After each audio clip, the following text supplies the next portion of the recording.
दोनों तो अपनी निद्रा से अभी भी जागृत नहीं हो रहे। यदि कोई एक ऐसा भाव है जो इस गहन निद्रा में भी इन तक पहुंच सकता है तो वो एकमात्र प्रेम का भाव है। तुम दोनों इस संसार में प्रेम के प्रतीक हो, इसीलिए तुम दोनों को अपने सभी भक्तों के प्रेम की और उनके तुम्हारे ऊपर अटूट विश्वास की सौगंध। अपने नेत्र खोलो।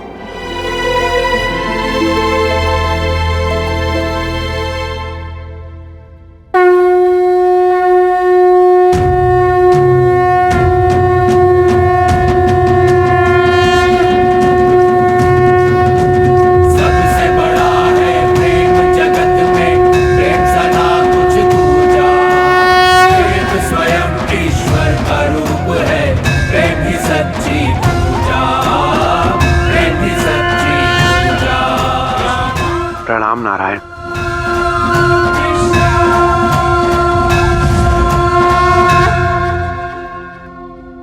क्या बात है, इतनी मीठी निद्रा प्राप्त हुई थी, आपने निद्रा भंग कर दी। ऐसा भी क्या हुआ है? यही तो समस्या है ना कान्हा, कि जब तुम विश्राम कर रहे होते हो, तुम गहन निद्रा में होते हो, तो अन्य सभी की निद्रा उड़ जाती है। इसीलिए तुम्हें अचेत करना आवश्यक था। मेरी निद्रा भंग की सुखी, राधा की निद्रा क्यों भंग की? हो सकता है कि वो एक अत्यंत सुंदर स्वप्न देख रही हो। सत्य कहा तुमने कृष्ण, मैंने एक अत्यंत सुंदर स्वप्न देखा। ऐसा प्रतीत हुआ जैसे हमने हमारी प्रेम कथा को पुनः जी लिया हो, पुनः अनुभव कर लिया हो, किंतु एक नए रूप में, एक नए स्थान पर, जिसमें हमने एक दूसरे को पुनः जाना, पुनः समझा, पुनः प्रेम किया। और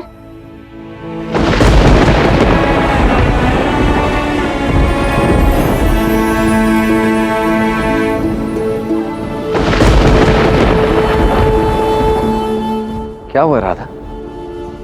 यदि जो स्वप्न तुमने देखा वो इतना सुंदर था, उस स्वप्न में तुमने और कान्हा ने अपनी प्रेम कथा को एक बार पुनः अनुभव किया, तो तुम्हारे नेत्रों में अश्रु क्यों है?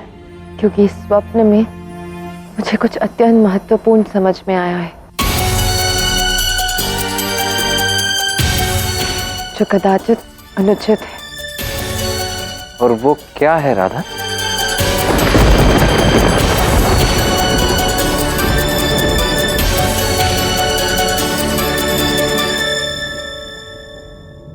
महादेव, राधा के इस दुख का क्या कारण है? गौरी, राधा कृष्ण के इस स्वप्न में यदि देवी राधा को भार्गवी और श्रीनिवास की प्रेम गाथा के कारण कोई ऐसा आभास हुआ है जिसके कारण वो अत्यंत विचलित और दुखी हो गई है, तो अवश्य ही इसका कारण भी अत्यंत विशेष होगा। और अब देवी राधा के इस दुख का निवारण श्री कृष्ण को ही करना होगा।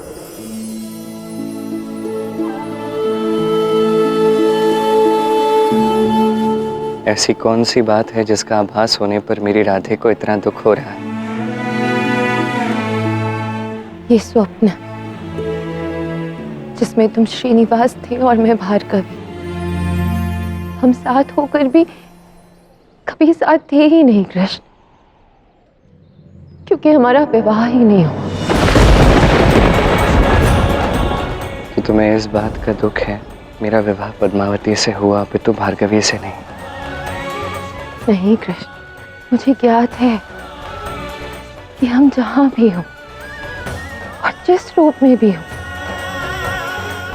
भले ही एक दूसरे से विवाह भी ना करें, किंतु हमारा प्रेम इस समाज के बंधनों से कहीं अधिक है। कृष्ण की राधा हो या श्रीनिवास की श्री, मैं तो सदैव तुम्हारे हृदय में ही स्थान पाकर प्रसन्न हूं। किंतु दुख इस बात का है कि क्या लोग इसे समझ पाएंगे कि हमारा प्रेम विवाह के बंधन से कहीं ऊपर है। राधा कृष्ण की प्रेम कहानी हो या श्रीनिवास भार्गवी की, कोई भी इसे सुनेगा तो यही सोचेगा कि हम हर रूप में साथ अवश्य होते हैं, किंतु विवाह के बंधन में कभी नहीं बनते। मैं नहीं चाहती कि लोग ये लांछन लगाएं कि श्रीनिवास के कारण भार्गवी को पीड़ा हुई या कृष्ण के कारण राधा को दुख पहुंचा। मुझे भय इस बात का है कि सभी लोग एक ही प्रकार के प्रश्न पूछेंगे कि क्यों एक स्त्री को ही सब कुछ सहना पड़ता है और पुरुष को क्यों नहीं।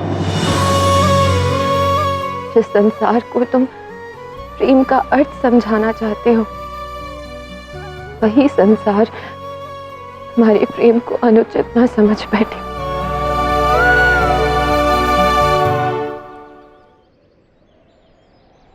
तुम्हारे इन नेत्रों से अश्रु बनकर मैं ही तो बहता हो रहा था।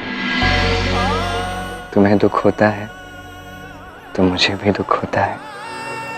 तुम जिस भी रूप में हो, जिस भी स्थान पर हो, जिस भी युग में हो, जिस भी लोक में हो, तुम्हारा एक अश्रु 100 कांटों की पीड़ा देता है मुझे। मैं इस संसार को कदापि हमारे प्रेम पर प्रश्न उठाने नहीं दूंगा। इस संसार को ये समझना होगा कि स्त्री और पुरुष दोनों जीवन के 2 महत्वपूर्ण पहिए हैं, एक दूसरे के पूरक हैं, और सुख हो या दुख हो, दोनों को समान मात्रा में भोगना पड़ता है। हाँ, बस मार्ग कदाचित वहां जाने के दोनों के भिन्न हो सकते हैं। और इसलिए आज मैं तुम्हें वचन देता हूं, तुम्हारे साथ साथ इस संसार की हर एक स्त्री ऐसा कदापि नहीं सोचेगी कि उसे पुरुषों से अधिक पीड़ा भोगनी पड़ती है।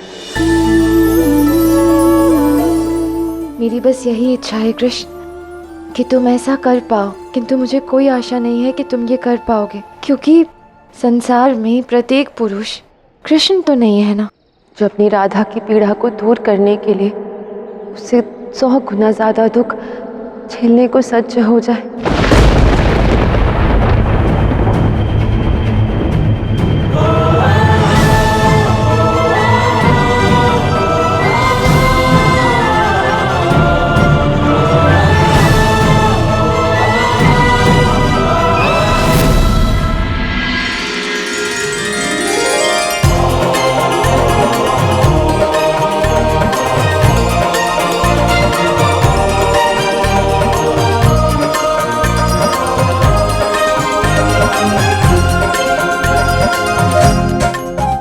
ना ये सब यहाँ दरबार में हो क्या रहा है? राधा को एक वचन दिया है, उसे पूर्ण करने के लिए सब हो रहा है। कौन सा वचन? और ऐसा क्या करने वाले हो तुम जिसके लिए इतना सब कुछ हो रहा है? बस राधा ने एक अत्यंत महत्वपूर्ण बात का आभास मुझे करवाया है, और वचन ये कि इस बार मैं केवल राधा का दुख कम करने का प्रयास ही नहीं करूंगा, अपितु सारे पुरुष साथ मिलकर प्रकृति की शक्ति से हर स्त्री को ये विश्वास दिलाएंगे कि वो दुर्बल नहीं है। और यदि इस संसार में ऐसा कोई क्षण आता है जब स्त्रियों को पुरुषों से अधिक पीड़ा भोगनी पड़े हैं, तो वो क्षण इस संसार के विनाश का प्रारंभ होगा। अद्भुत है, ये तो सुनकर ही मन प्रसन्नचित हो रहा है। किंतु ये तुम जो कह रहे हो ये सब होगा कैसे और कब? इस नवरात्रि। इस नवरात्रि हम हर एक स्त्री की शक्ति का अनुष्ठान करेंगे, कुछ इस प्रकार करेंगे कि उसके पश्चात वो ऐसा कदापि नहीं सोचेगी कि वो दुर्बल है या उसे पुरुषों से अधिक पीड़ा भोगनी पड़ती है। देखा गौरी, मेरे आराध्य ने देवी राधा की पीड़ा का हल कितनी सरलता से निकाल लिया। अभी तो केवल घोषणा की है उन्होंने। गौरी, वो नारायण हैं, तीनों लोकों के स्वामी। यदि उन्होंने घोषणा कर दी है तो वो घोषणा अवश्य पूर्ण होगी। क्या हुआ गौरी? क्या तुम श्री कृष्ण की इस घोषणा से प्रसन्न नहीं हो? महादेव, श्री कृष्ण इस बार ऐसा क्या करने वाले हैं जिससे ये सिद्ध हो जाएगा कि केवल स्त्रियां ही नहीं, पुरुषों को भी अत्यंत पीड़ा और संकटों का सामना करना पड़ता है और सृष्टि के समस्त पुरुषों का इसमें योगदान होगा। इसका क्या अर्थ है महादेव? क्या आप भी कृष्ण की इस लीला का भाग बनेंगे महादेव?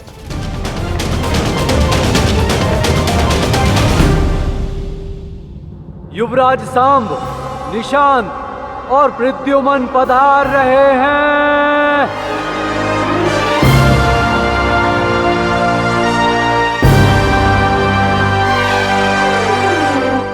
क्या बात है पिताश्री, आपने हम सबको यहाँ इतनी शीघ्रता से क्यों बुलाया है? हाँ काकाश्री, सब ठीक तो है ना? इसका कारण क्या है सभी को ज्ञात होगा, किंतु सभी अतिथि आने के पश्चात। सभी सब आ तो गए हैं का ना, अब कौन शेष है? अब भी कुछ विशेष अतिथि हैं जिनका आना अब भी शेष है।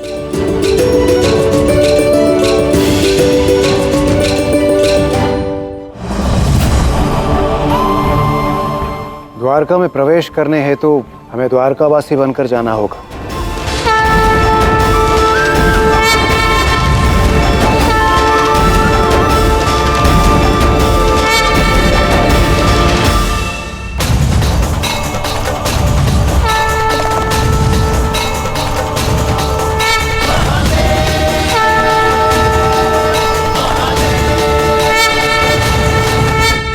प्रणाम महादेव। प्रणाम। कृष्ण ने सभी देवताओं को द्वारिका क्यों बुलाया है?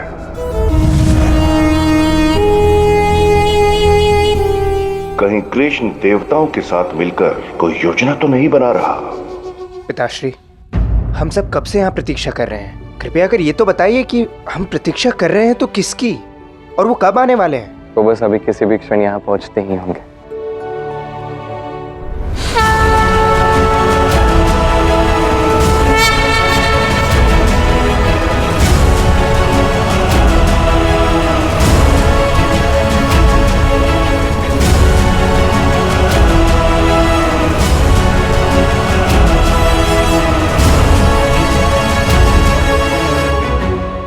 प्रणाम, आइए आप सभी।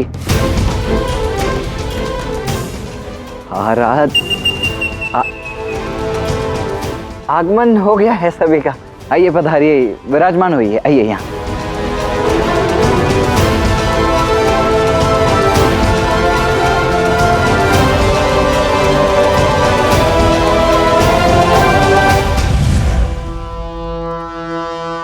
यहाँ तो पूर्ण द्वारिका नगरी उपस्थित है, किंतु केवल पुरुष, एक भी स्त्री नहीं। आश्चर्य की बात है, क्या करने वाला है कृष्ण? सर्वप्रथम आप सभी का हार्दिक अभिनंदन। आप सभी का बहुत बहुत धन्यवाद यहाँ इस सभा में आप सभी पधारे। इस सभा को इस प्रकार आयोजित करने का मात्र एक ही उद्देश्य है कि इस बार की नवरात्रि अत्यंत विशेष हो। श्री कृष्ण, आपकी जो भी योजना है उस पर आप कार्य अवश्य कीजिए। हम सबका सहयोग आपके साथ है। हाँ हाँ कृष्ण, हमें भी बताइए कैसा उत्सव आयोजित करना चाहते हैं आप नवरात्रि का? इस बार की नवरात्रि अत्यंत शुभ और मंगल हो, ये हम सुनिश्चित करेंगे। वैसे तो प्रत्येक वर्ष ही हम शक्ति के 9 रूपों की पूजा करते हैं, किंतु इस बार हम सभी स्त्रियों की पूजा करेंगे। चाहे वो छोटी कन्या हो या वृद्ध स्त्री हो, हम सभी की पूजा करेंगे। हम हर स्त्री की शक्ति इतनी अपार कर देंगे कि ये 9 दिवस कहीं भी अंश मात्र नकारात्मकता न रहे। हम हर स्त्री को विश्वास दिलाएंगे, आभास करवाएंगे कि उनमें दुर्गा का ही वास है। उन्हें आभास करवाएंगे कि वो कितनी अधिक शक्तिशाली हैं। उन्हें आभास करवाएंगे कि कोई भी उनके साथ दुर्व्यवहार नहीं कर सकता। हर स्त्री में कुछ रहेगा तो केवल आत्मविश्वास और प्रसन्नता। और इसीलिए मैं आप सभी से वचन चाहता कि मेरी इस योजना को सफल करने में आप सभी मेरी सहायता करेंगे और पूर्ण मन के साथ करेंगे, क्योंकि ये कार्य संपन्न होगा तभी राधा इस संसार की हर एक स्त्री ये प्रकृति हमसे प्रेम कर पाएगी। और जब प्रकृति ऐसा प्रेम किसी पुरुष से करती है तब होगा महाभाव।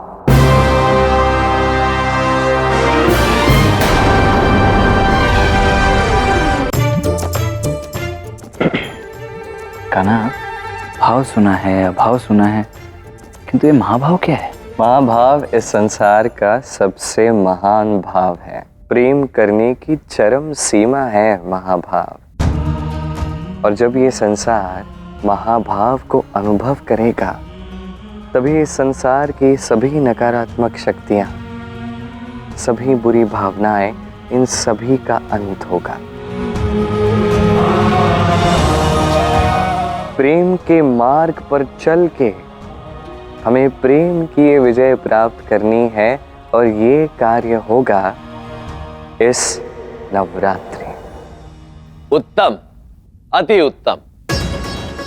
हे श्री कृष्ण, मैं आपकी इस सोच को, आपके इस उद्देश्य को, महाभाव का अनुभव कराने की आपकी इस योजना को नमन करता हूं।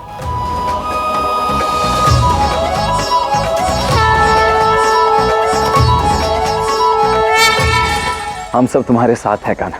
हम सब कुछ भी करने के लिए तत्पर हैं, प्रेम के मार्ग से इस महाभाव का अनुभव करने के लिए। कृष्ण, यदि इस नवरात्रि तुम सभी में सकारात्मकता और आत्मविश्वास जगाकर आसुरी शक्तियों का अंत करना चाहते हो, किंतु मैं ऐसा कदापि नहीं होने दूंगा। ये शुक्राचार्य का प्रण है।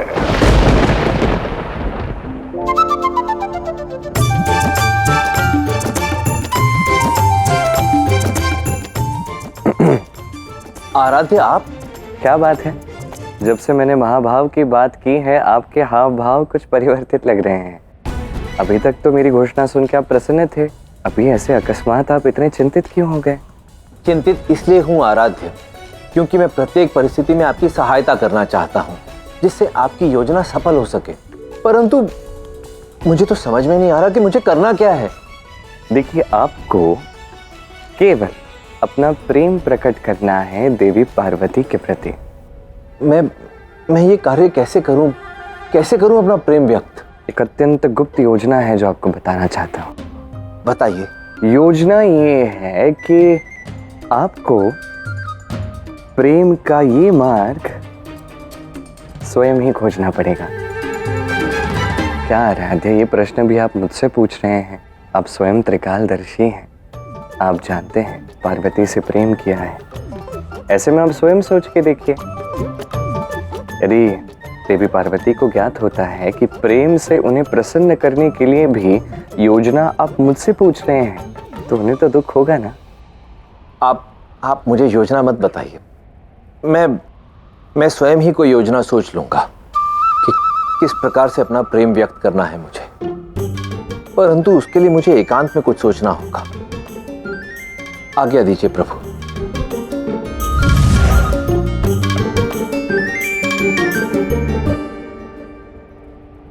अब जिस प्रकार महादेव ने ये पाठ सीखा है, ऐसे ही किसी और को भी सिखाना है।